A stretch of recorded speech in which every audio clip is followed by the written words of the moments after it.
Probability of events में आपने जितने भी कंसेप्ट्स पढ़े हैं उन पर बेस्ड एक कंसेप्ट टेस्ट है। इसमें हमें दिया गया है कि एक स्टूडेंट के इंग्लिश एंड हिंदी के फाइनल एग्जामिनेशन में पास होने की प्रोबेबिलिटी 0.5 है।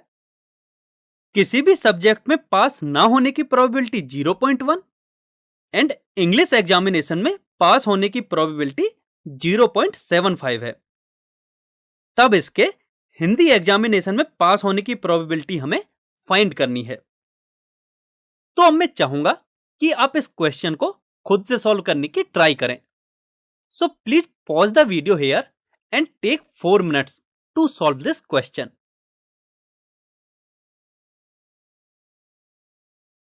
आई होप आप में से काफी स्टूडेंट्स ने इस क्वेश्चन को सॉल्व कर लिया होगा।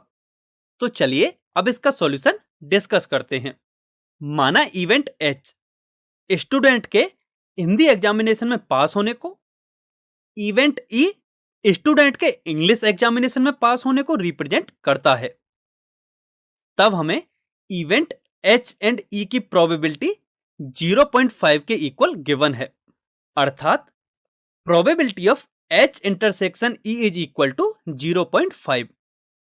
हमें क्वेश्चन में event not H and not E की प्रोबेबिलिटी 0.1 के इक्वल गिवन है। मतलब हमें probability of H dash intersection E dash की वैल्यू 0.1 के इक्वल दी गई है एंड हमें स्टूडेंट के इंग्लिश में पास होने की प्रोबेबिलिटी 0.75 के इक्वल दी गई है एंड हमें हिंदी में पास होने की प्रोबेबिलिटी फाइंड करनी है। अभी हमने यह फॉर्मूला पढ़ा है जिसमें 3 वैल्यूज पता होने पर हम 4th वैल्यू आसानी से फाइंड कर सकते हैं। इस क्वेश्चन में हमें ये दोनों वैल्यूज गिवन हैं एंड यह वैल्यू हमें पता नहीं है। सो यदि हम किसी तरह इसकी वैल्यू फाइंड कर लें तो हम प्रोबेबिलिटी ऑफ एच की वैल्यू आसानी से फाइंड कर सकते हैं। अब क्वेश्चन आता है कि इसकी वैल्यू हम कैसे फाइंड करेंगे।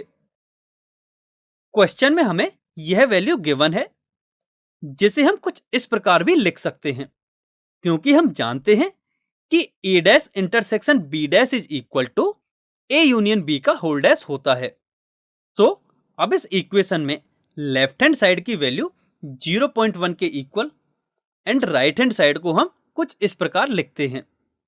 इसे सॉल्व करने पर हमें प्रोबेबिलिटी ऑफ एच यूनियन ई की वैल्यू 0.9 के इक्वल मिलती है।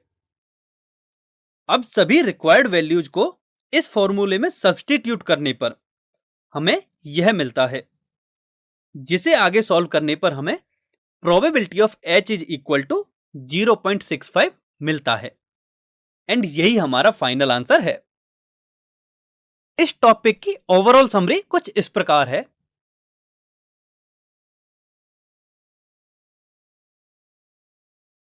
अब आप सभी को ये रेफरेंस क्वेश्चंस सॉल्व करने हैं।